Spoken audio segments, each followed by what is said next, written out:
Oke, pada pagi hari ini kita akan belajar tentang apa sih landasan dari public speaking. Di antara landasan public speaking itu adalah kita tahu ada satu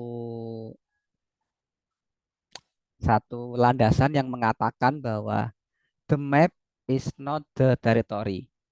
Bahwa peta itu bukanlah wilayah. Peta itu apa? Peta itu me- mewakili dari pikiran kita, teritori mewakili dari tindakan kita. Nah, kalau kita ngomong bahwa peta bukanlah wilayah, apa yang kita pikirkan bisa jadi akan berbeda di dalam sebuah tindakan, dalam mereplik kenyataan yang saya maksud ya. Contohnya gini, peta itu adalah persepsi yang ada pada masing-masing orang.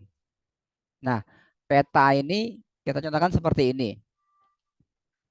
Mas Rehan, kalau saya ngomong tentang HP atau handphone, apa yang muncul di dalam pikiran Mas Rehan?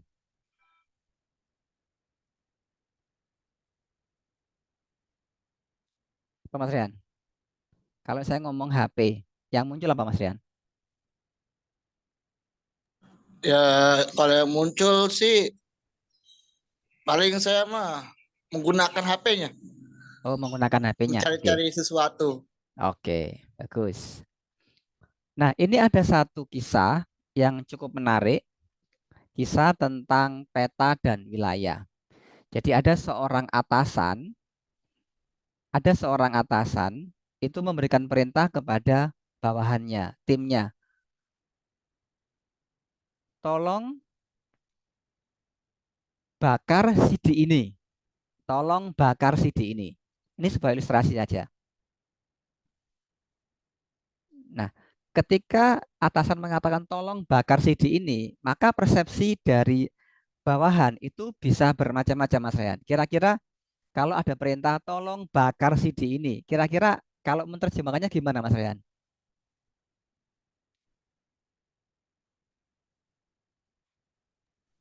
Ya, kalau saya sih siap laksanakan saja ya Pak. Apa yang dilakukan, Mas Ryan? Ya, yang apa udah diperintah Hmm, oleh atasan sehingga video itu harus terbakar. oke, dibakar, Mas ya. Oke, bagus.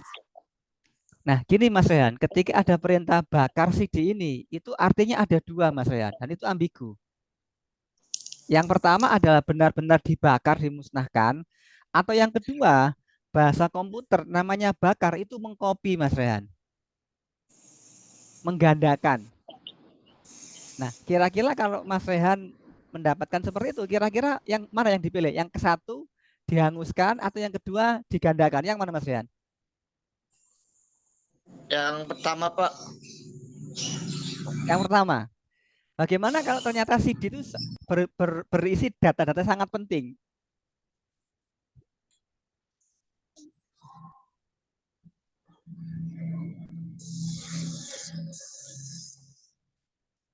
ya sebelum dibakar kita harus pisahkan dulu video yang mana yang penting, mana yang enggak. Oke, ya bagus Mas Rian. Jadi gini Mas Rian, kalau dalam bahasa Inggris burning di CD itu adalah bakar CD ini. Artinya membakar itu menggandakan Mas Rian. Kalau Mas Rian dapat perintah, tolong bakar CD ini, tanya ke atasan atau ke timnya. Membakar ini maksudnya apa? Dibakar pakai api atau digandakan gitu Mas Rian. Jangan sampai salah eksekusi. Jadi perintahnya membakar itu menggandakan, bukan menghanguskan Mas Rian. Nah itu kalau ternyata yang kita perintah salah mempersepsikan bahaya, harusnya digandakan jadi banyak, malah hangus jadi debu. Ya kalau ada backup, kalau nggak ada. Nah itu maksudnya namanya peta bukanlah wilayah. Oke, sekarang yang kedua, ada sebuah cerita seorang atasan, laki-laki seorang atasan itu ngasih perintah kepada timnya. Mbak, tolong yang ada di meja diberesin.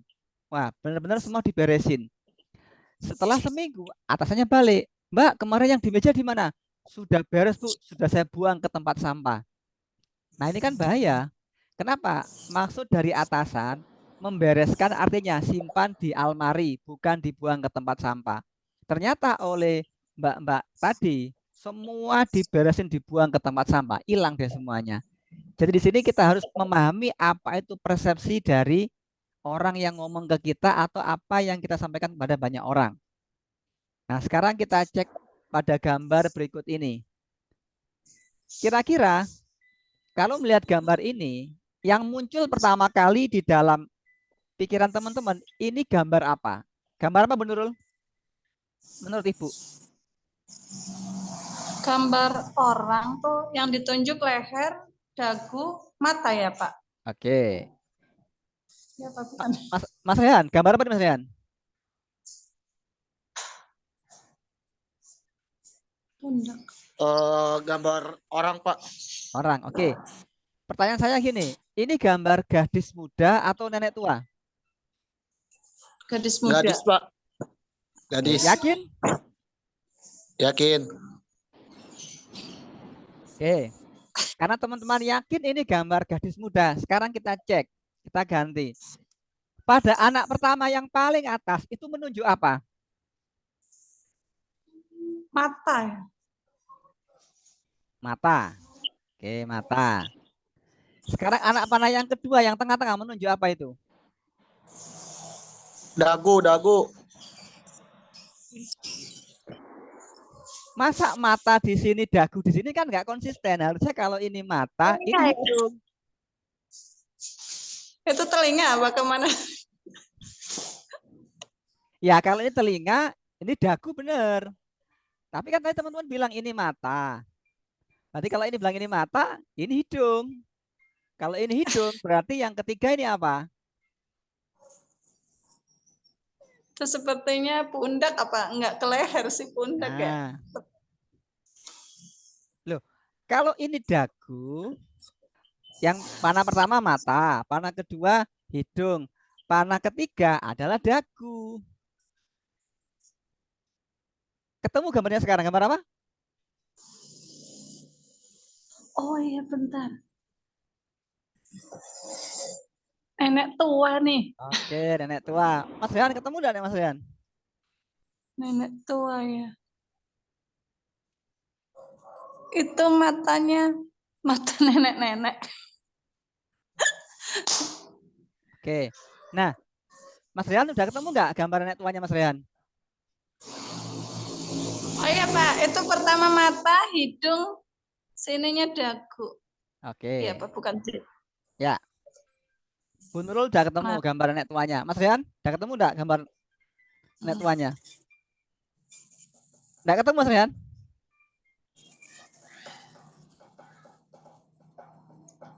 Udah, Pak. Oke. Nah, jadi gambar ini sebetulnya adalah gambar yang ambigu, teman-teman. Memang ada dua gambar di sini. Satu gambar gadis muda, yang kedua gambar nenek tua. Tadi pertama teman-teman langsung mengatakan gambar gadis muda. Saya biarkan. Oke, saya bilang yakin gitu. Saya sengaja untuk mempermainkan apa yang dilihat teman-teman gitu loh.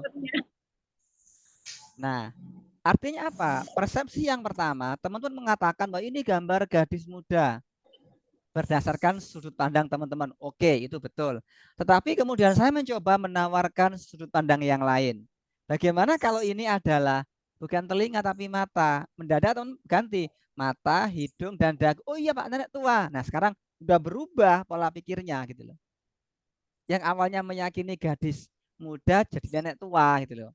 Tapi kalau teman-teman tadi bilang gambar nenek tua, akan saya ubah. Yakin nenek tua, ini gambar gadis muda gitu loh. Artinya apa?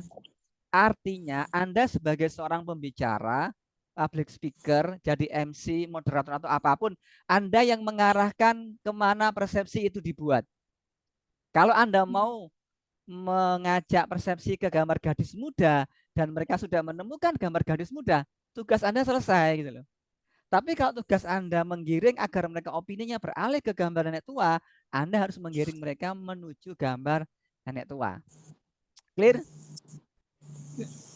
Nah, itulah sebuah paradoks, sebuah hal yang saling bertolak belakang.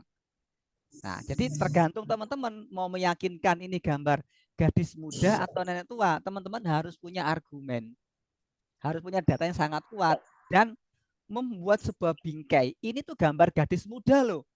Masa ada nenek tua pakai topi? Kan tidak mungkin. Yang pakai topi pasti gadis muda. Kita bilang seperti itu gitu loh. Atau kalau kita mau mempermainkan orang lain, loh, kenapa nenek tua kok pakai topi kayak gadis muda? Ya namanya juga sebuah uji coba. Kita bilangnya seperti itu. Jadi tergantung argumen yang menentukan siapa? Kita yang memiliki persepsi, yang memiliki panggung. Kita arahkan kemana terserah kepada kita. Tapi ini sekarang jelas banget loh Pak. Tadi pas lihat awal itu kayak gadis muda, tapi begitu kita tahu tuh nenek tua, jelas banget tuh nenek tuanya kelihatan banget. Nah, itulah permainan dari kekuatan kata-kata. Kata-kata itu sangat hebat mengubah, mempengaruhi orang lain gitu loh. Contohnya seperti ini. Bu Nurul, Anda hebat sekali. Itu cuma sebuah kata-kata gitu. Tapi berdampak pada seorang yang diomongin. Atau Mas Rehan sekarang progresnya sudah cukup bagus, sudah mengirimkan 15 video, itu sudah keren, progresnya bagus, dan sekarang sudah lebih tertata kalau berbicara. Nah, itu akan memberikan sebuah input yang luar biasa. Oke, clear. Sekarang kita balik ke di sini. Nah, sekarang saya akan bertanya ke teman-teman semua di sini. Kita uji lagi ya. Menurut teman-teman, bintang itu kecil, bintang itu besar, atau bintang itu besar tapi kecil? Yuk, silakan. Dan apa alasannya? Mas Rian dulu ya, yang muda nih. Kasih alasan Mas Rian. Kenapa bintang itu kecil? Apakah kecil, besar, atau besar tapi kecil? Silakan Mas Rian. Argumennya apa Mas Rian? Bintang itu kecil, Pak. Ibarat apa ya? Bintang kecil itu yang seolah-olah tak nampak atau tidak jelas, tapi dibayangkan kita jelas. Oke, Itu ya bintang kecil. Oke, ya. Bu Nurul, semua jawaban benar. Oke, enak kan?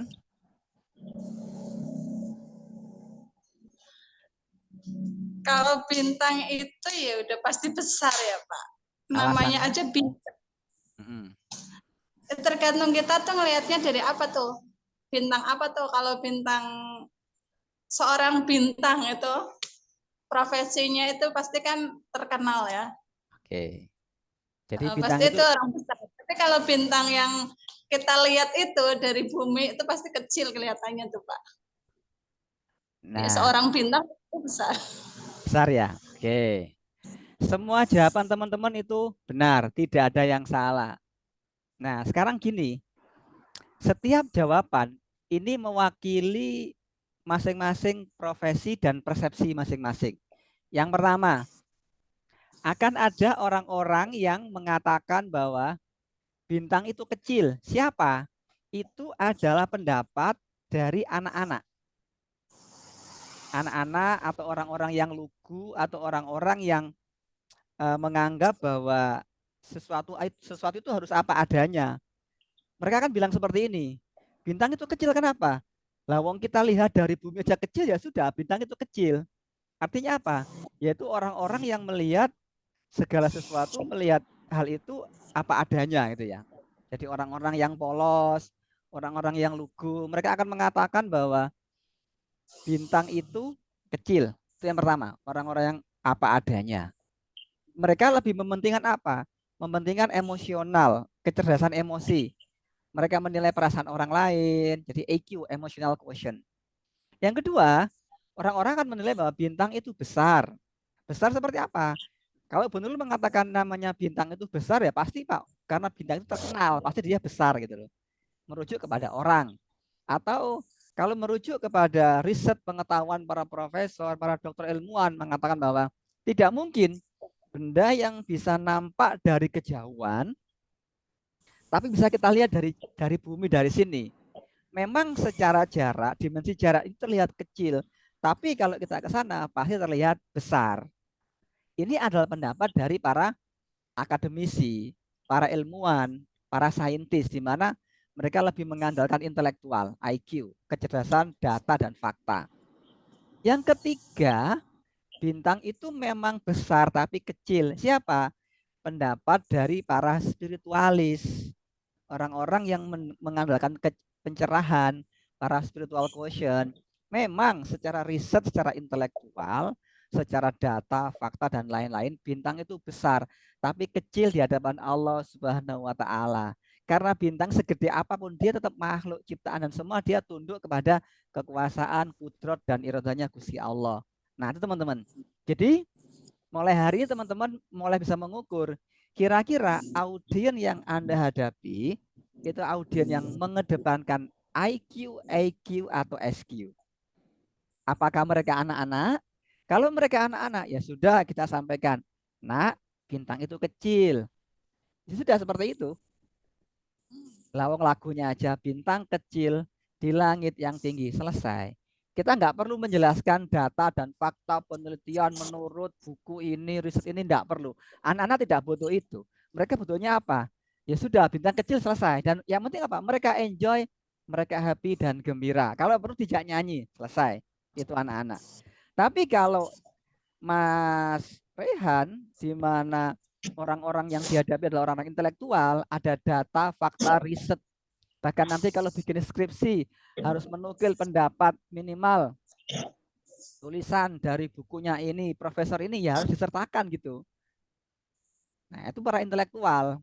Misalkan ada sebuah buku yang saya bawa seperti ini bukunya siapa? Oh, ini saya nukil pendapatnya Profesor Rehan, ditulis tahun 2028, misalkan kayak gitu. Ya saya harus menyebutkan seperti itu. Kenapa? Ini berdasarkan kajian-kajian ilmiah gitu.